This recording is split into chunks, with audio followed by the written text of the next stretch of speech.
unions wanted to go on strike on President Akufo-Addo. They took a lot of negotiation to get them not to. Your party enjoyed from that anger from the public, and it would be part of the reasons you got the huge votes or the huge number of votes you got at the polls. You have come around and you appear to be pussyfooting on the issue of Galamsey. Declare state of emergency so that there will be sanity before we move back into there. And you are saying that you will not do it. The Catholic Bishops' Conference issued a statement today. They are saying that do what is right. And what is right is calling for a state of emergency, among other steps that you should take in dealing with Galamsey. Is it the case that you have seen the Galamsey problem now and you are either benefiting from it or you are scared of it, so you are not acting? Well, Mario, let me indicate that the Catholic Bishops' Conference and all other sections of the Ghanaian population who have commented on Galamsey are right to demand action from government. Indeed, Galamsey has been a major issue for the better part of 15 years now. And the previous government completely failed to address it. I have said it and I'll repeat it. That government was complicit in Galamsey. Their party hierarchy was involved. Indeed, Professor Frimpong Boateng, who they themselves chose to lead the fight, has a report which is damning and shows the involvement of government officials, party officials. He has gone on record to have said that Galamsey was a major source of financing for the new patriotic party. So it was little wonder that they were not interested in fighting it. And that's why they lost the election. Absolutely. And Ghanaians were right to throw them out in the manner that they did. The Ghanaians showed righteous indignation. And it is right that they did so. Ghanaians are right to demand action from this government. We are alive to that responsibility. Since we've been in power, we've done a number of things. So if you want to see whether the situation has improved or it has worsened, you need to look at the hard cold facts. What were the facts? When we came into power in January 2025, an assessment showed that as of that time, there were 288 forest reserves.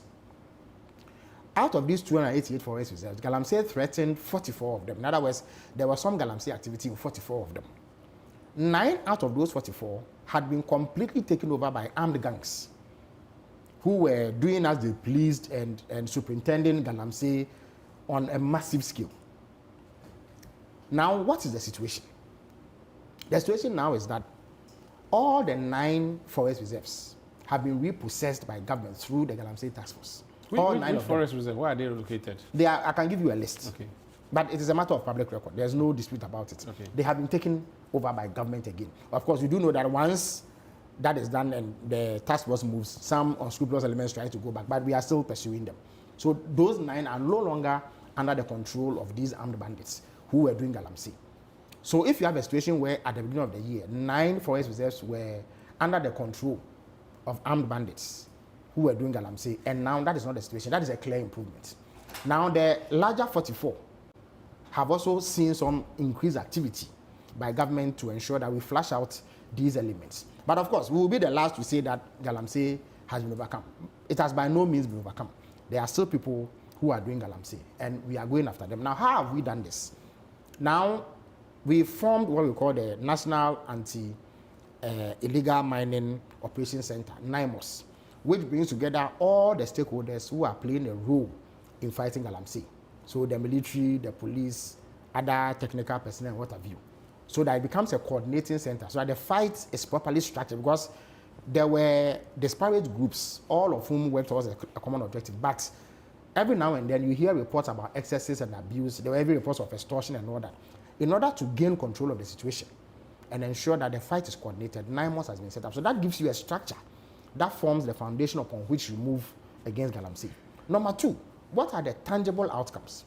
Apart from reclaiming the 9 forest reserves, as I speak to you, there are 1,400 people who have been arrested and are waiting trial. The Attorney General informs that he will soon set up a special court to hasten their prosecution so that it will serve as a major deterrent to people who are minded to go into it.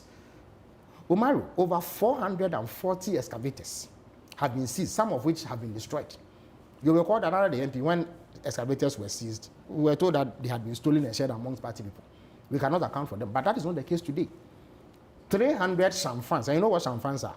They are some contraptions that people put on the river and stir the riverbed, and that's what creates the turbidity, that increases the turbidity levels and destroys the quality of the water.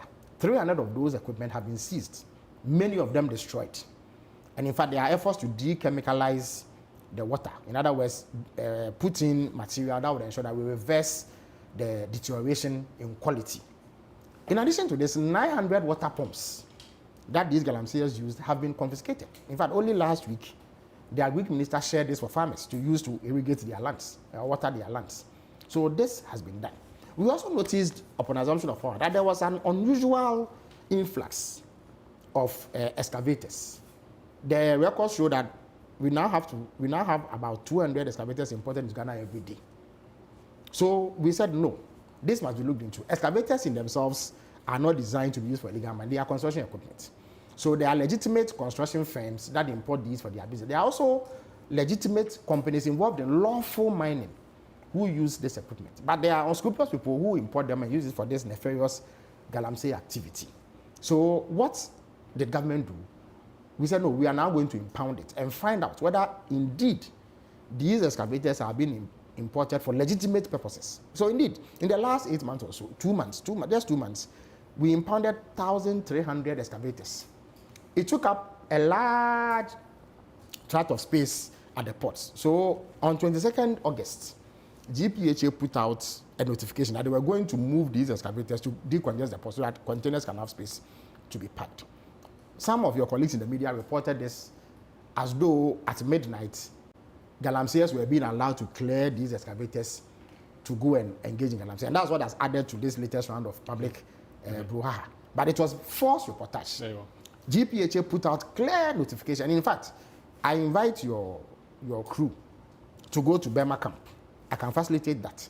You will see the excavators, some of which are parked there, some of which are parked at Michelle Camp and other places, under military guard, so that nobody can dare go there and move it without express authorization from the appropriate quarters. Now, 1,300 of them have been impounded. As I speak to you, every excavator that is imported and cleared legitimately is tracked. A tracking device is installed so that we can follow the movement of that excavator. There's something they call geofencing, which means that the tracker is programmed such that if you move the excavator beyond the area you say you are going to use it for construction or lawful mining purposes, you will be identified and the excavator can be disabled. So all these are being done in order to ensure that we make substantial progress in the fight against Galamsey. Let me make it clear that President Mama is committed, absolutely committed, to weeding out Galamsey. Also, let me indicate that we made specific commitments in the fight against Galamsey. We spoke about banning new mining activity in forest reserves. And indeed, this is being implemented. As I speak to you, since we came to power, no lease has been granted to anybody to mine, whether lawful or unlawful, in a forest reserve. So all these things you said sound great. The only question is, why are you not imposing a state of emergency? Again, you see, President Mama answered that. Yes. President Mama answered that at the media encounter. The answer was not satisfactory, and that's why we are seeing a lot of the questions. Well, I'm not sure that it was not satisfactory. You see, one of the things that needs to happen is that the conversation has to be such that we listen to all the issues that are raised. First of all, a state of emergency is a very severe measure. It comes with curbs in freedoms. But you knew about this in opposition. Yeah, but we have never called for a state of emergency. We never did. Let me correct it. We have not said, we didn't say that we will impose a state of emergency. At the time that the state of emergency discussion came up in opposition, 9 forest reserves were under the control of bandits. That is no longer the situation. President Mama says that the conventional methods we are using, if it is ramped up, can achieve the objective. But he is prepared anytime it becomes necessary to impose a state of emergency to do so. And I'm indicating that the state of emergency comes with certain measures. So the conditions are not ripe for that now. He does not believe now that the conditions are ripe yet. But he believes certainly that the actions we are taking must be increased, they must be intensified. In fact, let me tell you that now, all the 44 areas that are threatened by Galamsey, there's going to be permanent military presence. In the past, they go and flash out the characters engaged in Galamsey and then they leave. But now they will have permanent military presence. All riverine areas, in other words, all the rivers that we have will have permanent military presence. In addition to this, we have the Blue Water Guards. The idea is to ensure that up to 2,000 of them are trained by the close of year. Now, we have close to 1,000 now. Their role is to complement the efforts of the security agencies to monitor the rivers and immediately alert NIMOS and other